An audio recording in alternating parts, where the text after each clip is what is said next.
அதனால 75 ஒரு ரூலு அதை வச்சுட்டு ஆளை தள்ளிடுவாங்க. இது எதிர்கட்சிகள் பண்ற விமர்சனம்.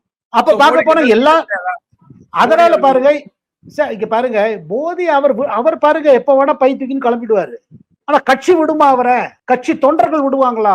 எத்தனை காரியம் பாக்கி இருக்குது, இப்பதான் ஆரம்பிச்சிருக்கு. அவர் போயிடுவாரு. என்ன கேட்டீங்கன்னா நிச்சயமா அவர் போவார். இத பெரிய இஷ்யூ ஆச்சு வச்சுக்கோங்க. அவர் சொல்ற சரி நான் கிளம்புறேன்றாரு. செப்டம்பர் 11, 2025 முதல்ல மோகன் பாகவத் அவர் 75 வயசு ஆறுதப்போ அவர் வேணா ஒரு அறிவிப்பு சொல்லலாம், நான் போறேன் கிளம்புறேன் 75 ஆச்சு. ஏன்னா அவரே நான் I want to take let you, அதுக்கு ஆளு தயாராச்சு. தத்தாத்திரேய போசா வள்ளே மாதிரி தலைவர் எல்லாம் ரெடியா இருக்காங்க. ஏன்னா சங்கல ஒரு சிஸ்டமேட்டிக் ட்ரைனிங் இருக்குது. அடுத்து ப்ரிப்பேர் பண்ணியாச்சு. ஆனா பொலிட்டிக்கல் பார்ட்டி பிஜேபி மாதிரி ஒரு பொலிட்டிக்கல் பார்ட்டிக்கு பல சேலஞ்சஸ் இருக்குது. அப்படி கட்சியோட இது இல்ல, நீங்க 75ல போனாலும் மோடி போயிடுவாரு. ஆனா கட்சி அதை ஏத்துக்குமா? கட்சி தொண்டர்கள் ஏத்துப்பாங்களா? மக்கள் ஏத்துப்பாங்களா? இதெல்லாம் வருது இல்லைங்க.